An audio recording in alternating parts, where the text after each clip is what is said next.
Kalau harta itu menjadi fokus kita, maka firman Tuhan katakan di dalam itu tadi Matius pasal 6 ayat 21, karena di mana hartamu berada, di situ juga hatimu berada. Kalau kita hubungan kita dengan Tuhan terganggu, terputus, jauh, untuk apa kekayaan itu?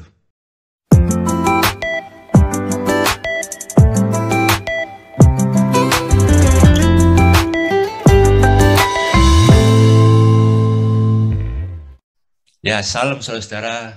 Kita berjumpa lagi dalam program Redemption Yesus. Firman Tuhan adalah berita bagi kakiku dan terang bagi jalanku. Kita terus membutuhkan firman Tuhan untuk menolong kita, menuntun kita di jalan hidup kita ini. Sehingga apapun yang kita tempuh, kita harus perhatikan apakah hidup kita, langkah-langkah kita sesuai dengan firman Tuhan apa tidak. Saat ini kita ingin membahas dengan topik ingin cepat kaya. Apa salahnya?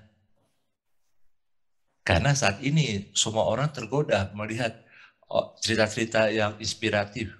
Orang yang cepat kaya, orang-orang muda yang begitu luar biasa kayanya. Sultan gitu ya Pak ya? Sultan, ya. Yang punya gaya hidup sultan. Nah itulah sebabnya kita ingin bahas dengan Pendeta Tommy Lengkong. Salam Pak Tommy. Shalom Pak Andi. Ini menarik lagi ini isunya ya Pak. Isu ini, Pak.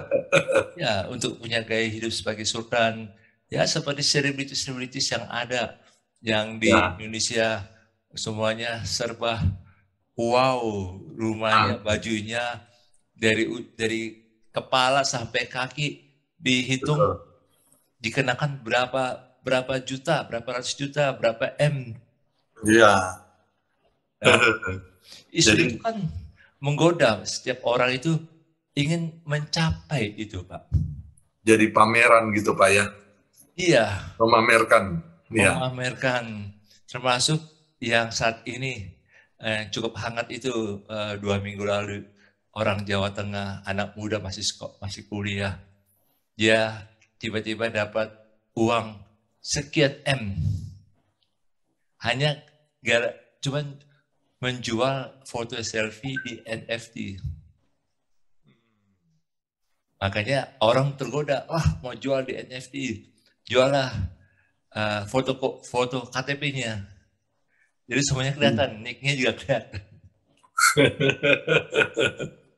Rahasia-rahasia pribadinya bisa kebaca sama orang lain. Jadi godaan-godaan itu begitu kuat, Pak. Termasuk makanan-makanan, termasuk di TV-TV itu kan memamerkan gaya hidup. Iya, betul. Gaya hidup, betul. Gaya hidup. Biaya hidup itu murah, Pak. Tapi yang mahal itu gaya hidup dan harga diri. Iya, betul. Nah, iya, betul. Makanya orang tuh tergoda ingin cepat kaya. Tapi di mana sih salahnya? Apa salahnya sih kalau ingin cepat kaya? Nah, ini hal yang banyak terjadi, Pak, godaan-godaan yang dialami khususnya oleh generasi milenial. Khususnya juga mungkin yang generasi Z, pemula-pemula generasi Z yang sudah selesai kuliah atau yang lagi kuliah, ingin punya ambisi untuk cepat kaya. Mumpung ada kesempatan melalui medsos, makanya yang di medsos yang bikin YouTube, konten-konten YouTube itu ingin cepat supaya ditonton sama orang banyak, makanya dibuat yang aneh-aneh. Iya. Supaya ditonton, karena YouTuber itu wow, Pak, itu banyak juga itu, Pak. TikTokers. Di TikTok itu bisa berapa ratus juta satu bulan. Kalau YouTube bisa berapa miliar? Iya. Satu bulan. Itu kan tinggal ngongkong-ngongkong kaki aja, nggak capek-capek harus kerja di kantor dari jam 8 sampai jam 4. Memang perubahan saat ini, perubahan paradigma ini luar biasa saat ini, Pak. Iya, betul. Orang lebih suka nggak kerja di kantor. Tapi nggak terikat dengan jam kantor, kan. Jadi mau ngapain nggak, tapi yang penting dapat duit banyak. Nah, ingin kaya, ingin cepat kaya. Tapi di mana sih salahnya? Nah, silakan Pak Tommy. menyampaikan paparannya. Ya, ini bagi saya menarik ya Pak, karena walaupun ini sudah bahasan-bahasan dalam arti tentang masalah kaya ini, kekayaan, ini bahasan-bahasan yang sudah dari sejak dulu ya. Ya, Bahkan pada masa Alkitab pun itu menjadi satu pembahasan begitu ya. betul. Jadi saya berpikir sekarang gini, karena yang menjadi keinginannya manusia itu salah satu diantaranya adalah memang memiliki harta atau memiliki kekayaan. Itu salah satu keinginannya manusia. Ya, betul. Sehingga kita ingat salah satu pencobaan yang iblis lakukan kepada Tuhan Yesus kan di bagian terakhir itu, dia menunjukkan tentang dunia ini, baru seolah-olah itu Yesus ditawarkan satu kekayaan daripada dunia ini yang dimiliki oleh iblis. Ya. Ini kan gambaran tentang keinginan manusia itu juga menjadi bagian daripada pencobaan kepada Tuhan Yesus. Jadi ini adalah hal yang selalu akan berulang menyangkut dengan masalah keinginan. Bapak lagi memberikan tema yang sangat spesifik, ingin cepat kaya. Ya, kita ingin melihat dalam konteks ini karena saya ingin memulai dulu tentang apa sih yang sebenarnya menjadi kebutuhan manusia dalam hidup ini ya. Ya, betul. Jadi kita membicarakan kebutuhannya manusia. Memang salah satu kebutuhan manusia itu selain makan ya, tapi juga manusia kan memang Tuhan tahu kebutuhannya adalah hal-hal yang menyangkut dengan berpakaian, seperti di dalam Lukas itu kan digambarkan tentang kekhawatiran berkaitan dengan apa yang kamu pakai. Ya. Jadi itu menggambarkan tentang kita sebenarnya kebutuhan bukan hanya soal makan gitu, tapi ada hal-hal lain yang kita memakai, dan itu adalah menyangkut dengan penampilan, menyangkut dengan status sosial mungkin ya di situ, sehingga ini menjadi satu kebutuhan juga yang ada pada manusia. Nah, kalau kita melihat tentang kebutuhan ini, dan itu dikaitkan tadi Bapak katakan kaya ya, sebenarnya orang bertujuan kaya itu apa ya Pak? Pertanyaan apa yang ingin dia kenapa keinginan kekayaan itu ada? Apa yang menjadi tujuannya? Pertanyaan ini kalau kita jawab, tujuannya kan memang ada, di antaranya itu salah satu adalah kesombongan. Ya. Saya lebih hebat daripada yang lain. Yang kedua kan berbicara rasa aman, Pak. Ya, betul. Tidak ada lagi kekurangan, ya berarti saya aman. Saya bisa saving gitu loh. Saving itu adalah membuat saya aman. Kan juga sekarang ini, misalnya kita tahu dalam perkembangan manusia modern sekarang, asuransi itu kan suatu jaminan supaya kita rasa aman. Ya. Jadi itu adalah bagian daripada kebutuhan sekarang kita adalah menyangkut dengan rasa aman. Selain tadi saya katakan kebutuhan makan, kebutuhan yang dipakai yang menyangkut penampilan, dan kebutuhan rasa aman. Ya. Lalu kemudian memang juga kekayaan ini kan berhubungan dengan masalah nafsu ya Pak ya. Ya. Karena Bapak bicara keinginan. Nah, sebenarnya kaya itu menyangkut dengan masalah menikmati kekayaan kan Pak? Betul. Jadi menikmati kekayaan itu adalah hal yang kita harus lihat di dalam apa sih yang melatar belakangi mengapa kita ingin kaya. Jadi itu adalah masalah menikmati kekayaan. Dalam menikmati kekayaan ini bukan lagi berbicara kebutuhan, Pak. Ya, kalau kebutuhannya sudah terpenuhi kan orang akan sudah cukup lah. Ya. Tapi kalau bicara soal penikmatan, Pak, hari ini penikmatan kita levelnya 5. Karena itu kan dikuasai keinginan dan hawa nafsu. Ya, Besok keinginannya akan naik, Pak, menjadi 6. betul. Besok lagi keinginannya itu penikmatannya itu levelnya naik lagi menjadi 7. Besok lagi penikmatan itu naik lagi levelnya 8 dan seterusnya. Makanya orang tidak berhenti-henti untuk mendapat kekayaan. Kalau masih dari segi rasa aman, masih rasional ya Pak ya. Iya, betul. Artinya untuk 20 tahun ke depan, anak-anak saya mungkin jadi besar atau apa, ya bagaimana mereka supaya hidup dan dia bisa disekolahkan dengan baik, kita menjadi orang yang memiliki lah harta untuk ke depan. Itu karena kita berbicara tentang masih dalam kebutuhan, Pak. Tapi kalau sudah berbicara penikmatan, susah, Pak. Ya. Nah, inilah yang kita lihat kalau Bapak tanya, apa salahnya? Sebenarnya apakah kekayaan itu menyangkut dengan kita menikmati, ya. Kalau kita hanya sekedar menikmati kekayaan, ini salah, Pak. Harusnya ketika kita mempunyai kekayaan, kita menikmati Allah, Sang Pemberi kekayaan, gitu, Pak. Betul, Pak. Harusnya prinsipnya adalah kita bukan menikmati kekayaannya, tapi kita menikmati Allah yang memberi itu.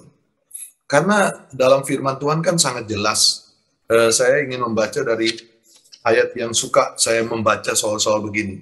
Iya, Pak. 1 Tawarikh pasal 29 ayat yang ke-12 itu sangat jelas mengatakan begini.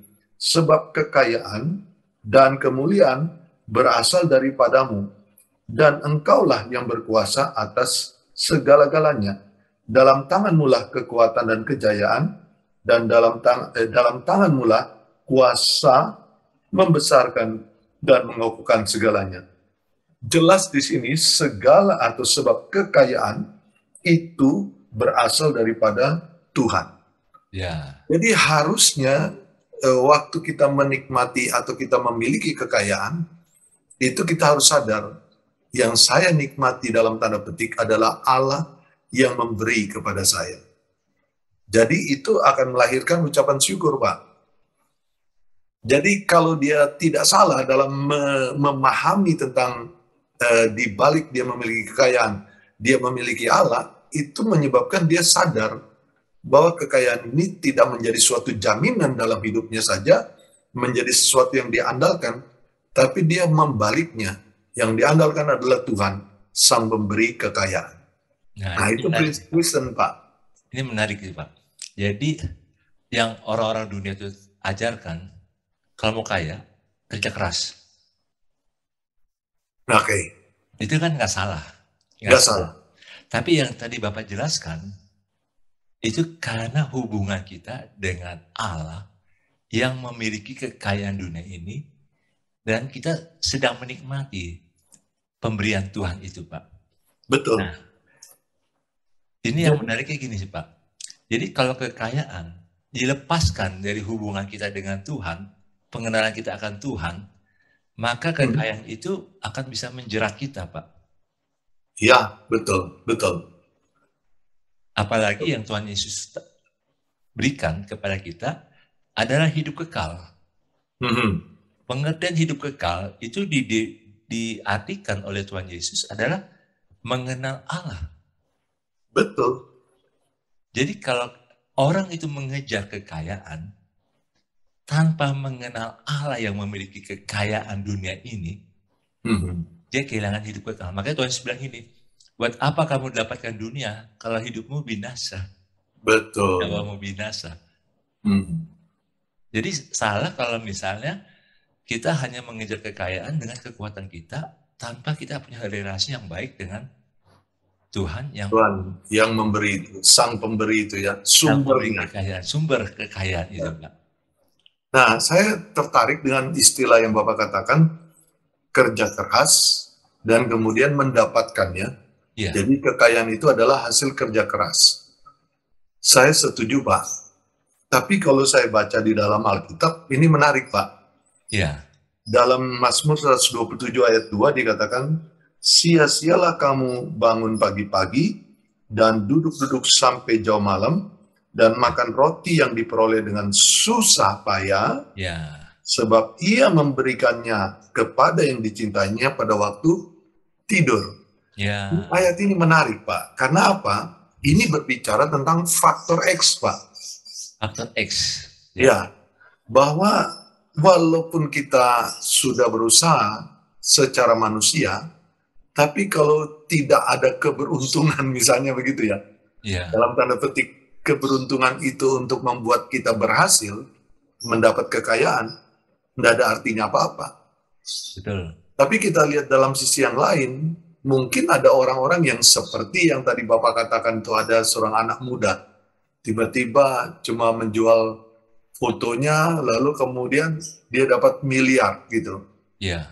Ini kan juga masalah dia tidak, ya mungkin kalau dibilang kerja kerasnya cuma moto-moto aja. Tapi kalau dibandingkan dengan orang yang sudah kerja keras sampai berpeluh, berpanas-panasan, sulit dalam kehidupannya, tapi dia tidak mendapatkan apa yang dia miliki. Itu kan faktor X yang menentukan dia bisa menjadi kaya atau tidak. Betul. Nah, di dalam kekristenan kita pandang ini memang masalah kekayaan ini itu berkaitan dengan sebenarnya orang tahu bahwa kehidupannya itu adalah dijamin oleh Tuhan. Ya, betul. Ya kan, Pak? Kalau kita lihat Tuhan itu menjamin kita karena kita waktu dilahirkan tidak mempunyai apa-apa. Ayub pasal 1 ayat 20-21. Ya. Jadi dilahirkan tidak mempunyai apa-apa. Lalu kemudian yang mengadakan itu, kalau lihat seperti Yakub, dia katakan Kejadian 33 ayat 11, itu dikaruniakan Tuhan. Dia tidak mempunyai apa-apa, Tuhan yang mengaruniakan dari Tuhan. Baru kebutuhan dasar dari manusia yang menjamin kecukupan itu Tuhan. Lukas pasal 12 ayat 22 sampai 31. Kan digambarkan ilustrasi-ilustrasi tentang hal-hal yang tidak masuk akal. Untuk mengatakan tentang masalah kebutuhan makanan manusia, jangan khawatir. Mengapa Tuhan katakan jangan khawatir? Karena Tuhan akan mencukupkan. Tuhan akan mencukupkan. Sama seperti dibandingkan dengan burung yang tidak menabur dan menanam, tidak mempunyai lumbung, tapi dia diberi makan oleh Allah. Maka artinya di sini sebenarnya hidup kita itu Allah yang menjamin kecukupan. Jadi pada saat kita ingin kaya, kalau Tuhan mengaruniakan kepada kita, kita ingat itu adalah diberikan Tuhan.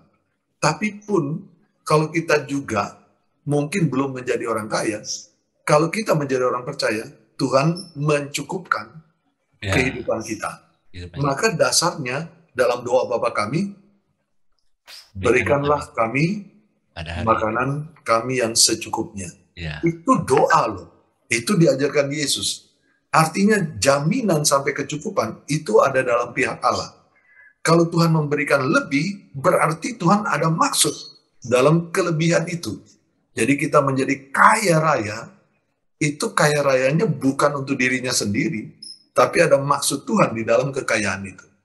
Betul. Jadi kalau kita lihat sekarang, saya cuma berorientasi, semuanya kembali kepada apa sih yang di mata Allah menyangkut kalau kita memiliki kekayaan. Apa yang sebenarnya di mata Allah? Itu sumbernya dari Allah. Yang kedua, Allah yang menjamin supaya kita cukup. Ya cukupnya tiap orang beda ya. Betul. Kalau bilang cukupnya Pak Tommy biasa saja Pak.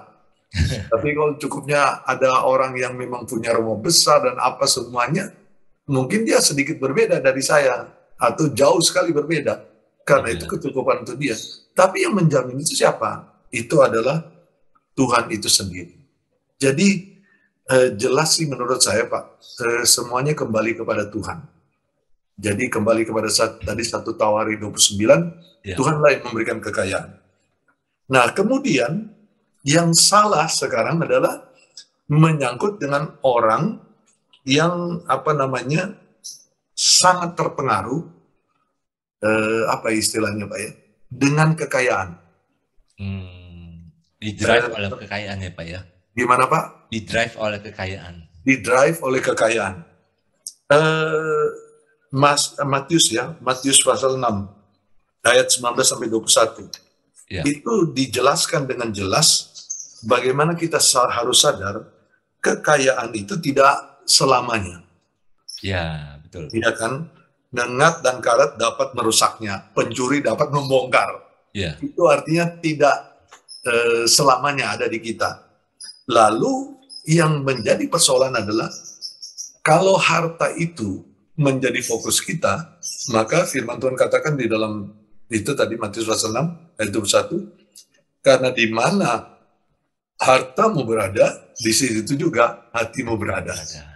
Jadi akhirnya orang yang mau menjadi kaya kalau tidak siap mental, ya itu di-drive istilah Pak Andi tadi oleh kekayaan.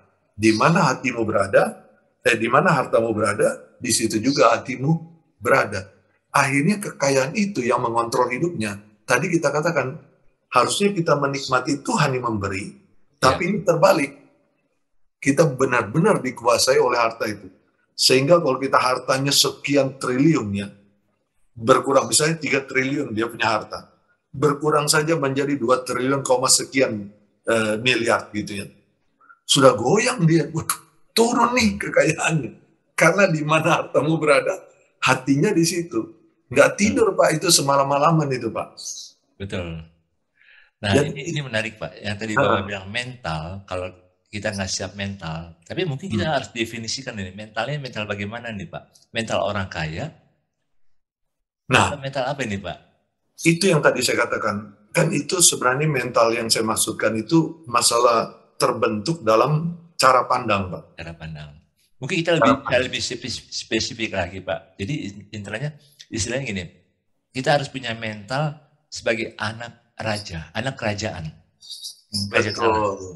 Itu mungkin tempatnya begitu. Artinya gini, konsep yang kita lihat di dunia ini berbeda dengan konsep di dalam Alkitab. Dalam Alkitab, ya. Jadi kalau dibilang Bapak, kita adalah anaknya raja, karena kan kita bersandar kepada rajanya, yaitu betul. Tuhan kan. Betul. Kita adalah anak Tuhan, yang menjamin itu Tuhan segala sesuatu. Termasuk yang memberi dia, dan yang mencukupkan dia juga. Betul. Nah ini siap mentalnya di sana Pak. Dan jadi kalau terjadi kerajaan Allah, mental kerajaan Allah Pak. Betul. Jadi artinya kehendak Allah berlaku atas kekayaan kita. Ya. Jadi kekayaan itu bukan milik kita sebenarnya. Ya. Kekayaan itu kita hanya sebagai pengelola. Iya. Jadi mengelola bagaimana baiknya untuk kesejahteraan banyak orang. Kalau mental kekayaan itu hanya kita, wah harga diri saya naik ini, saya dihormati sama orang lain, saya akan jadi banyak sahabat karena saya kaya. Jadi banyak orang yang jadi sahabat saya. Nah itu bukan mental kerajaan Allah itu Pak. Iya, dan itu Pak sebenarnya sensasi yang dia nikmati ya. Iya. Tapi itu sifatnya sementara Pak. Betul Pak. Saya katakan kekayaan itu kan tidak bersifat tetap. Betul. Apalagi kalau kita mau membicarakan dia fluktuatif sekali ya. Kadang kita bisa sekian, kadang dia bisa merosot. Nah, kalau dia dalam kondisi seperti itu, orang yang tidak siap mental, baru dia makin menurun sedikit, dia sudah berteriak-teriak itu Pak. Soalnya dia akan menjadi miskin begitu ya. Padahal berkurang sedikit. Tapi kalau kita anak Tuhan, karena kita melihat selain kita ini tidak berbicara tentang upaya kerja keras, kemampuan, naluri bisnis lah apa itu semua ada pada kita itu Pak. Kita lihat dalam sorotan Tuhan gitu. Tuhan kan yang memberi, walaupun itu di dalam kerja keras kita semua itu termasuk di dalamnya Pak. Tapi ketika tadi saya katakan mengalami suatu penurunan, kita akan berupaya sekeras-kerasnya, tapi kemudian ternyata gagal ya Pak ya, ternyata tidak berhasil, itu makin membuat kita frustrasi. Betul Pak. Karena kita mengandalkan diri sendiri. Tapi kalau kita balik tadi seperti Bapak katakan, dengan mental kerajaan Allah, anak raja, kehendak Tuhan itu yang diutamakan. menjadi bagian dalam kehidupan kita. Benar, Pak. Nah, ini menarik, Pak. Jadi kalau misalnya seperti ini, jadi jangan kita hanya ingin cepat kaya, ingin jadi orang kaya. Kalau kita nggak punya mental kerajaan Allah, lebih kita tinggalkanlah itulah. Iya. Supaya kita jangan terjebak. Karena seperti dalam firman Tuhan katakan, orang yang cinta uang adalah akar segala kejahatan. Iya, betul, Pak, betul. Dan orang yang mengejar kekayaan akan merusak imannya. Betul. Apalagi dalam perumpamaan Tuhan Yesus tentang penabur itu, orang yang ada di yang berbatu-batu itu adalah karena ditipu oleh tipu daya dunia. Ya. Kekayaan. Nah. Jadi ini yang cukup menarik, Pak. Jadi mau cepat kaya boleh. Tapi harus tahu bahwa kekayaan itu kita terima karena hubungan kita dengan Tuhan. Iya. Ada hubungan, ada terkaitan dengan masalah kita dengan Tuhan. Ya, kalau bicara kekayaan. Walaupun mungkin itu adalah hasil kerja keras kita, Pak. Betul. Nah, kan ada yang orang bilang begini, Pak, saya sudah kaya sebelum saya jadi orang Kristen. Saya berusaha. Apa hubungannya saya sekarang sudah kaya, lalu dihubungkan dengan Allah sebelum saya menjadi Kristen itu gimana? Lalu saya bilang, iya, ini kan di dalam providensianya Allah. Artinya gini, Pak. Tuhan itu tahu perjalanan hidup kita. Ya. Dia tidak hanya mempersiapkan kita itu dalam keadaan sekarang. Sebelum kita sekarang ini, di belakang-belakang kita itu Tuhan mempersiapkan. Dan saya mempercayai seperti orang yang tadi yang berbicara dengan saya. Saya sudah kaya sebelum saya jadi orang Kristen. Kemudian saya memang percaya kepada Tuhan Yesus, bertobat, begini. Kayaknya dia bilang, kira-kira dia menjadi kaya itu bukan karena Tuhan lah, kira-kira gitu. Karena usahanya. Lalu apa hubungannya sekarang dia kekayaannya dikait-kaitkan dengan Tuhan? Saya bilang, kalau Tuhan lihat Bapak tidak menjadi orang Kristen, itu istilah saya. Mungkin Tuhan tidak memberikan kepada Bapak segitu. Betul. Karena Tuhan tahu. Jadi maksudnya sisi matanya orang percaya melihat selalu dikaitkan dengan Tuhan pemberi. Tapi sisi orang dunia tidak pernah melihat itu Tuhan memberi. Tapi hasil kerja kerasnya saya. Hasil kerja kerasnya dia. Nah, apa bedanya antara orang Kristen dengan orang yang tidak percaya kalau dalam soal itu? Ya jelas bahwa orang yang di luar Tuhan menganggap bahwa segala sesuatu itu berasal dari dirinya sendiri. Ya, dia tidak membutuhkan Tuhan. Tapi kalau orang percaya, dia tahu dia dengan Tuhan. Betul, Pak. Makanya kan karena relasi kita dengan Tuhan, karena kita hidup kekal. Hidup kekal itu adalah karena kita mengenal Tuhan. Dan kita juga bisa dipimpin oleh Tuhan untuk masuk musim-musim baru. Iya, betul. Musim-musim baru begini sih. Jangan kita pikir, saya ikut Tuhan, saya percaya sama Tuhan. Tapi Tuhan buat sesuatu yang baru, yang berbeda, masa kita nggak beradaptasi dengan perubahan yang ada. Iya. Misalnya, contoh, kita punya toko. Dari dulu tradisional terus cara penjualannya. Sekarang sudah berubah, Pak ya. Sudah berubah. Coba menyesuaikan diri lah. Nah, karena kita bukan ikutin dunia, kita melihat apa sih yang Tuhan sudah bukakan perubahan-perubahan dalam dunia ini, dan kita beradaptasi dengan perubahan-perubahan yang ada. Makanya sekarang ini penjualan online lagi bagus. Iya. Tapi nanti online pun juga ada masanya. Iya. Nah, kita sebagai anak Tuhan tidak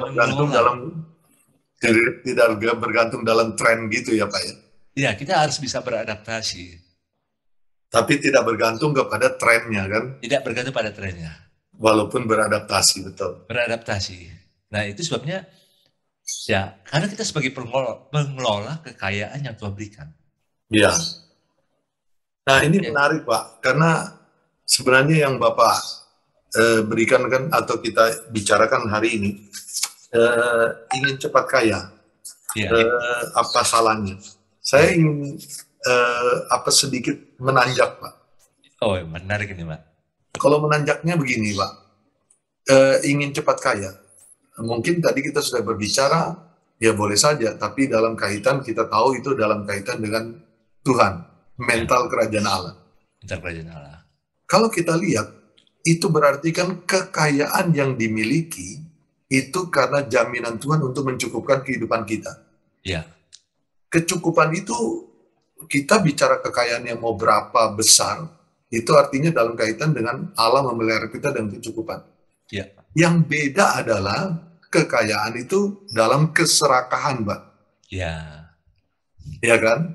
Itu ingin cepat kaya karena serakah, nggak boleh. Ya. Itu salah. Itu salah itu, Pak. Ya. Ya. Karena ada Pak ilustrasi dari Tuhan Yesus, Lukas 12 ayat 6 sampai 21.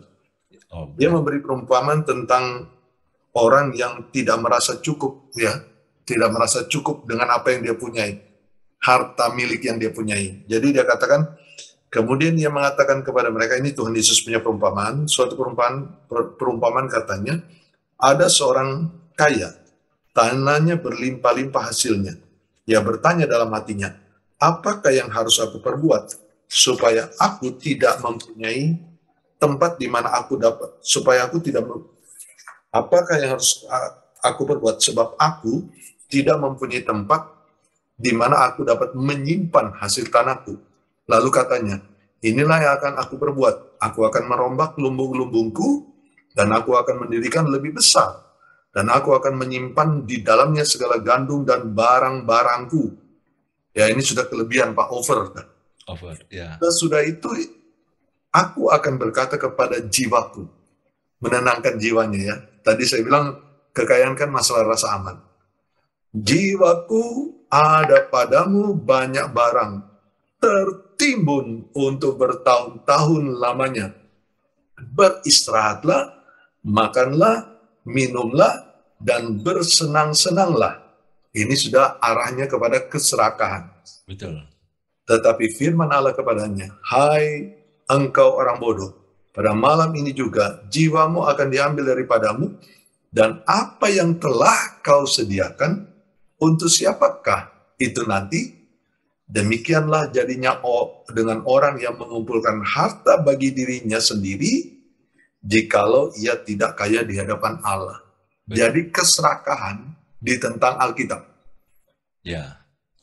Kaya karena serakah atau kekayaan dalam keserakahan itu adalah seperti tadi, mengatakan kepada jiwanya, ada padamu banyak barang, banyak kekayaan, tertimbun bertahun-tahun, beristirahatlah, makanlah, minumlah, dan bersenang-senang.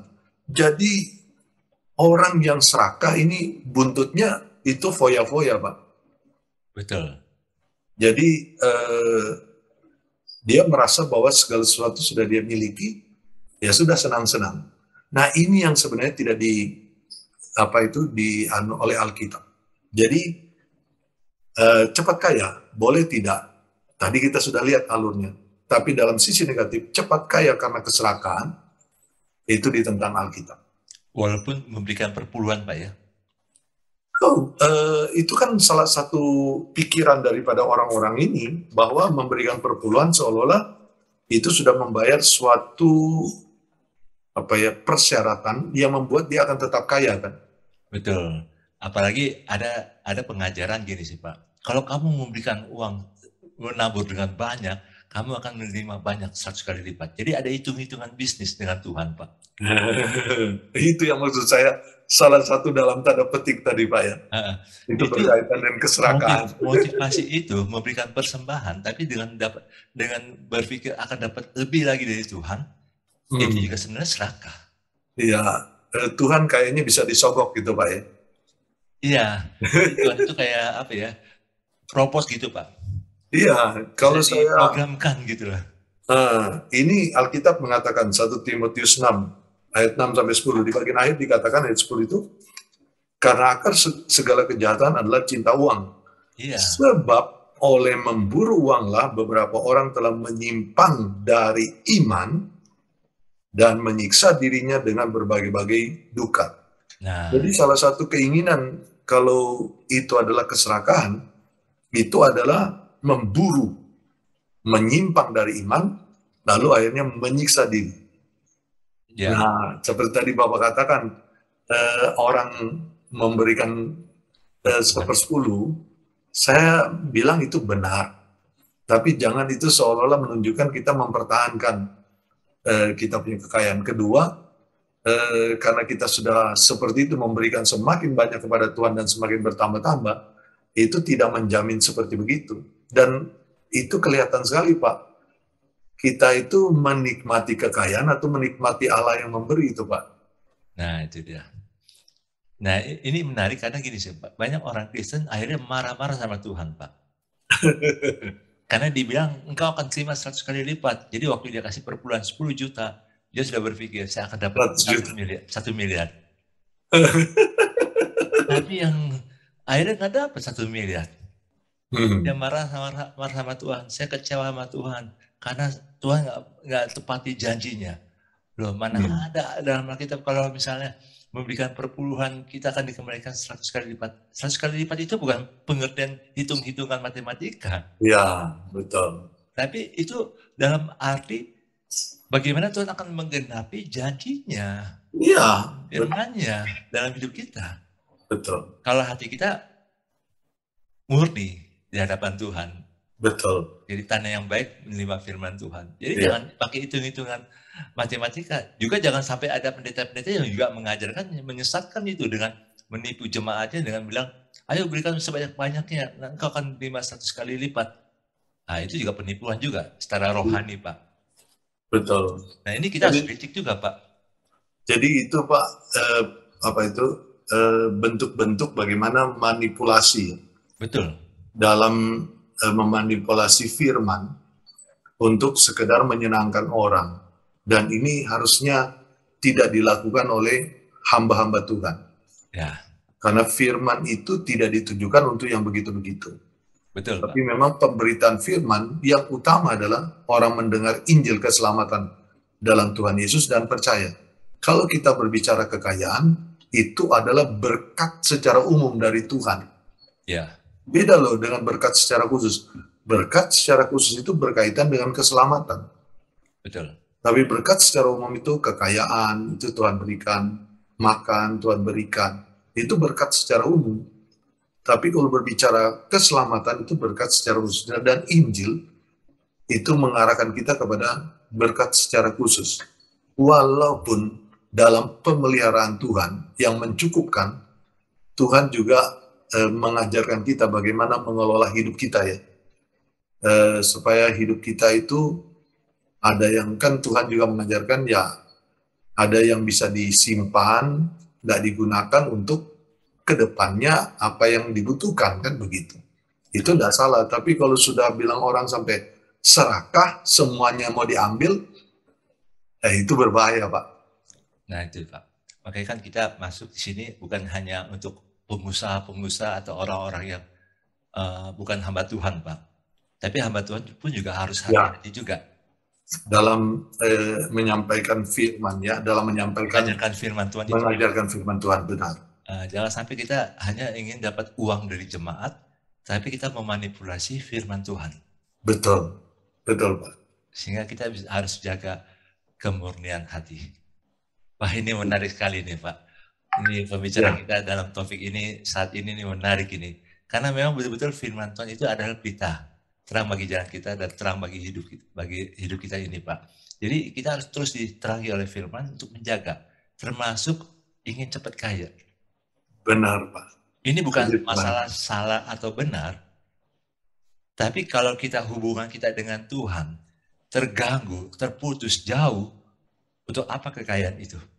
Ya, betul. Kalau kita nggak bisa mengelola kekayaan itu yang Tuhan berikan, itu akan jadi malapetaka untuk kita.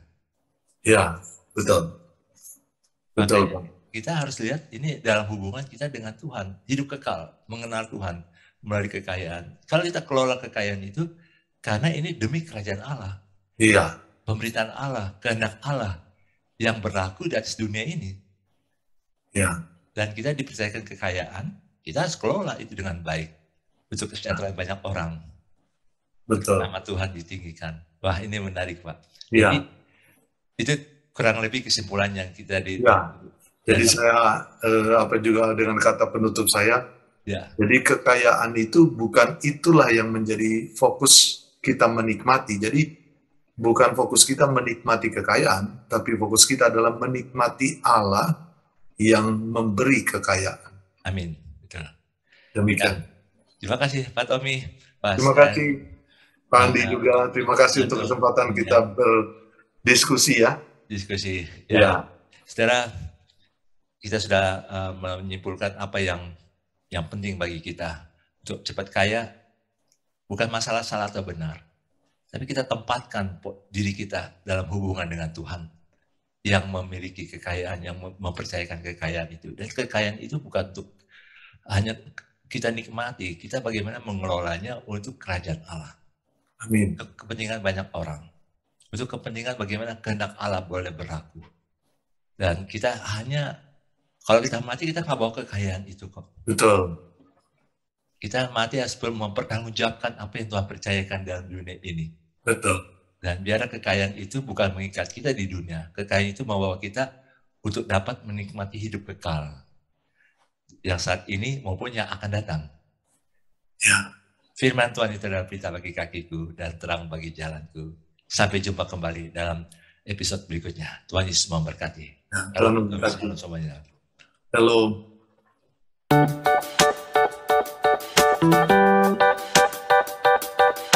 Thank you.